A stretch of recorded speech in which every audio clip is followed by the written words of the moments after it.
Israel has ordered Palestinians to evacuate from more areas around the second largest city in the Gaza Strip, Younis.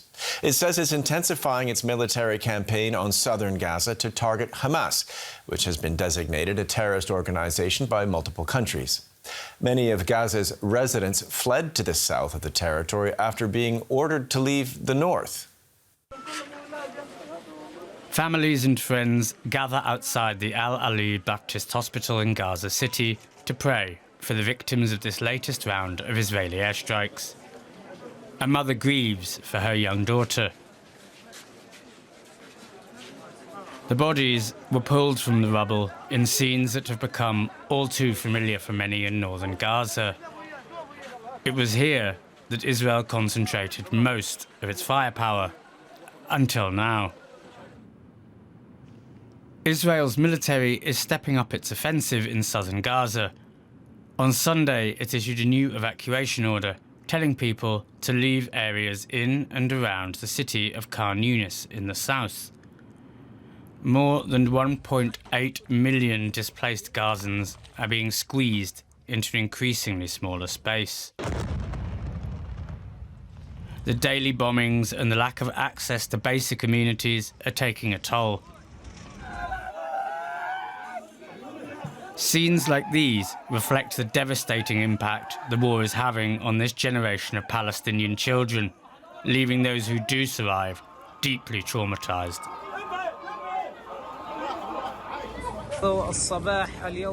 Since this morning, we received large numbers of martyrs.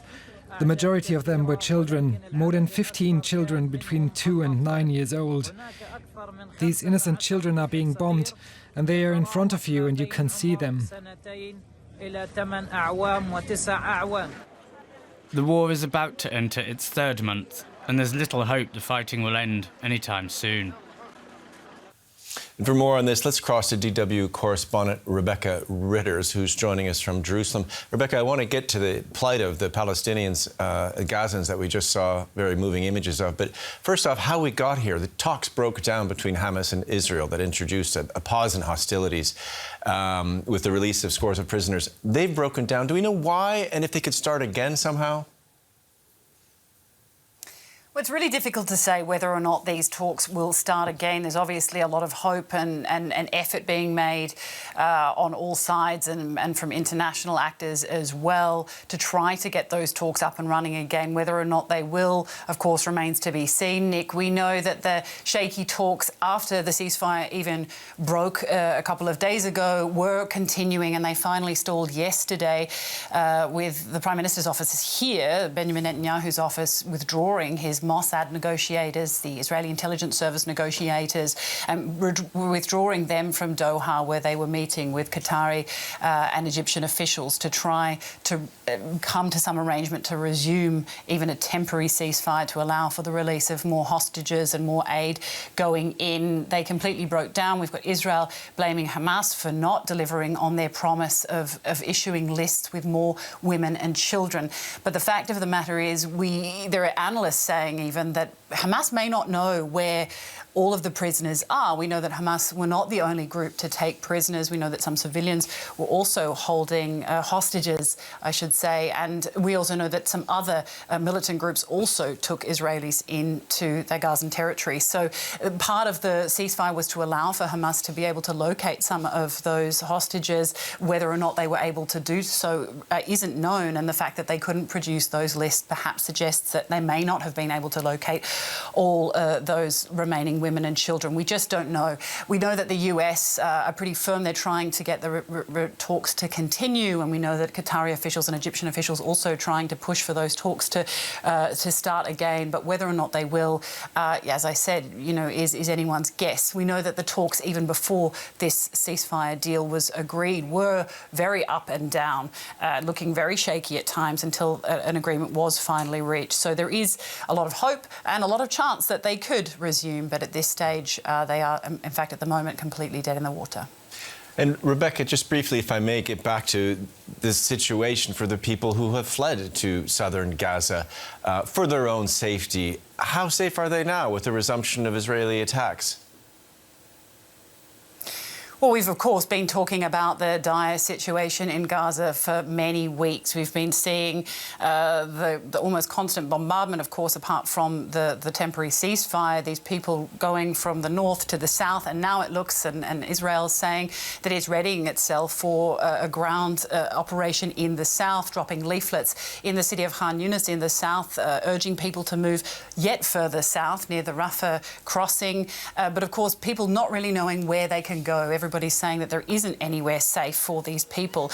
We're also seeing that Israel is setting up a plan to divide Gaza up into these zones, these numbered zones. They're as part of this leaflet drop, also including QR codes with numbers on them so that people can know which zone to get into. But we've got humanitarian organisations saying people hardly have access to electricity, to communications. How are they supposed to work out what zone they're in? And I even read one humanitarian saying that this is sort of like some macabre board game, that these people are have to work out whether, if they're in zone 35, whether that's going to be bombed today or tomorrow, and to try and vacate that area. So a very, very precarious, dangerous and dire situation for the civilians in the south, Nick. As one can imagine. DW correspondent Rebecca Ritters from Jerusalem there. And joining us now from Amman in Jordan is UNICEF's Head of Communications and Advocacy in the Middle East, Ammar. Thank you for joining us. Can you tell us what you are hearing from Gaza on the latest airstrikes and how they're affecting people? The situation is horrific. Gaza returned to be one of the most dangerous places for children on Earth as of today. It is a pity to see and tragic to see that there are more children are continue to be killed, to be injured. Our teams are on the ground and they are seeing the horrific impact that it's having on the infrastructure, but more so on children. Scores of children are being taken to hospitals. They are injured. There are scores of thousands and thousands of children are being killed or have been killed. The estimates were like around 400 children killed and injured every day. And with the current intensity of the hostilities, this is pretty much as well tragically that the death toll could be equal to what has been before the current pause in the fighting. And in parallel, we see that the humanitarian situation continues to be extremely dire, with the lack of access to food, to health, to nutrition. 1 million children in Gaza are food insecure. Most of them are huddled in very overcrowded places, and they are subjected to the elements and to all the lack of essential basic services that put their lives at imminent risk. Well, let me ask you a question about that. When there was a ceasefire, some humanitarian aid was able to get through. Those talks are now stalled. Military operations have resumed. Does this mean no more relief supplies? There are some relief supplies going in, but it's not enough by any standard. If you look at the situation in Gaza today, 2 million people, more than 2 million people are in need of humanitarian assistance. Half of those are children. So to be able to sustain the needs, of the huge needs, we would need sustained and unimpeded access in terms of supplies going into Gaza, and as well the security conditions to allow a safe distribution of these supplies to the people across the Gaza Strip, to the children wherever they are. These are really critical situations. This is the current crossing. Rafah crossing is the only lifeline for the children and their families in Gaza. So any interruptions or reduction in the aid going in, this will put definitely their lives at imminent risk of death. Let me ask you, since you're UNICEF, about the children. What do they need now, and what will they need in the future, psychologically, after all they've gone through? Well, the children in Gaza need right now ceasefire. There is nothing else but ceasefire that ensure that they live and not to be killed and not to be injured and not to be exposed to lack of food, drinking breakage, the contaminated water that gives them diarrhea and other waterborne diseases. This is what the children of Gaza need right now: ceasefire. And I think this is the responsibility of every single nation, every single leader at these critical times, as children continue to be killed, to make sure to put all the efforts that a ceasefire is reached immediately, a sustained ceasefire. At the same time, of course, the needs are massive in terms of everything. We are talking about the about water, we are talking about food, we are talking about nutrition, about health. But above all, as well, you have spoken about trauma. All the children today in Gaza, they are traumatized of what they have been exposed to of the relentless bombing and the footage and the horrific scenes that they were exposed to from having their children, seeing their parents killed or their siblings, or being themselves exposed, to the bombings and taken to hospitals. The scenes that we are seeing are horrific, and nothing could stop that but an immediate ceasefire to spare the children of Gaza the atrocities that are being committed. Understood. Thank you. Ammar with UNICEF in Amman, Jordan. Thank you. Staying in the region, International Criminal Court Chief Prosecutor Karim Khan met with Palestinian Authority President Mahmoud Abbas in the West Bank on Saturday. While in Ramallah, Khan also met with activists and Palestinians released from Israeli prisons. Earlier, he visited Israel and met with some of the released hostages, as well as with families of those still held by Hamas in the Gaza Strip. Khan said previously the ICC was investigating suspected war crimes committed by both sides in the recent escalation. And for more on this, we're joined now by Yuval Sasson. He's an attorney who works with the families of the hostages and who accompanied Karim Khan on his trip to Israel and the Palestinian territories. Mr. Sasson, thanks for joining us. Can you tell me, what did the prosecutor of the ICC achieve from what you're hearing in meeting with President Mahmoud Abbas, who, after all, doesn't represent Hamas? Thank you for having me. I don't know exactly what happened in his meeting with Mahmoud Abbas, because that meeting took place one day after his visit here with us in Israel. I can tell you one thing that we saw during his trip here in Israel together with us, where we took him through the communities, the ruined and devastated communities in the south.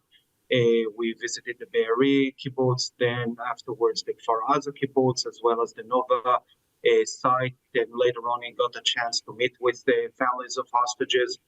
I told them their stories. Some of them are hostages that were already released. So many of them have not been released yet.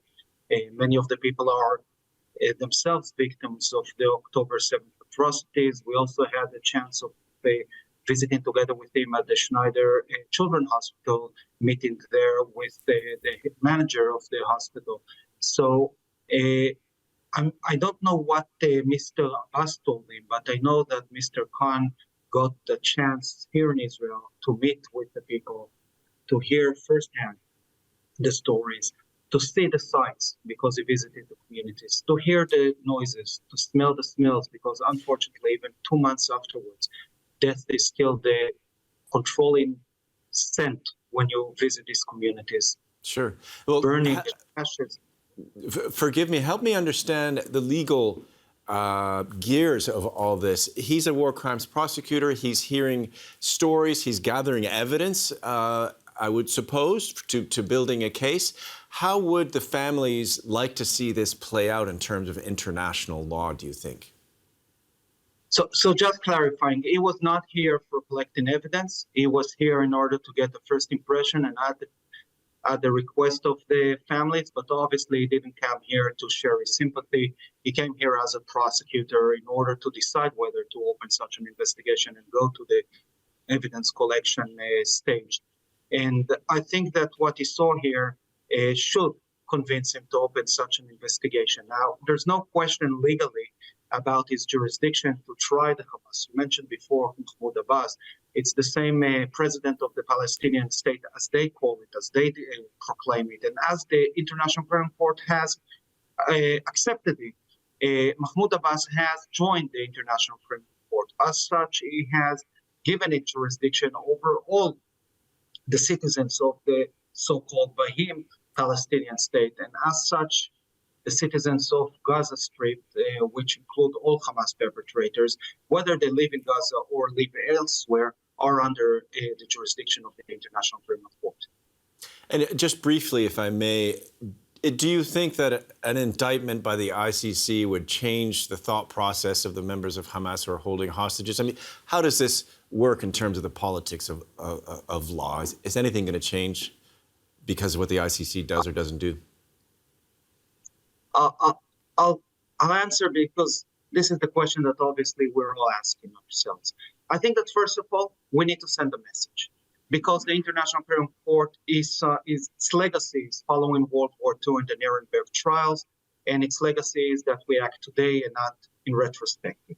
So any indictment filed by the International Criminal Court has a meaning in terms of justice, also towards the families of the October 7th atrocity.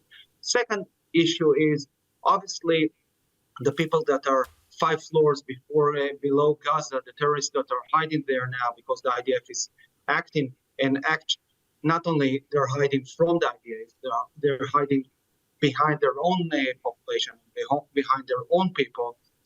They're less concerned with that. But there are so many aiders and abettors that sit in hotels as I'm told, 5-star hotels in various countries. They should be concerned. They have a lot of assets. They're billionaires on the suffering of own people and billionaires on the suffering of the Israelis. These people are the ones that are after. I'm afraid that's all that we have time for this time, but thank you, Yuval Sasson, who works with the families of the hostages in Israel. Thank you.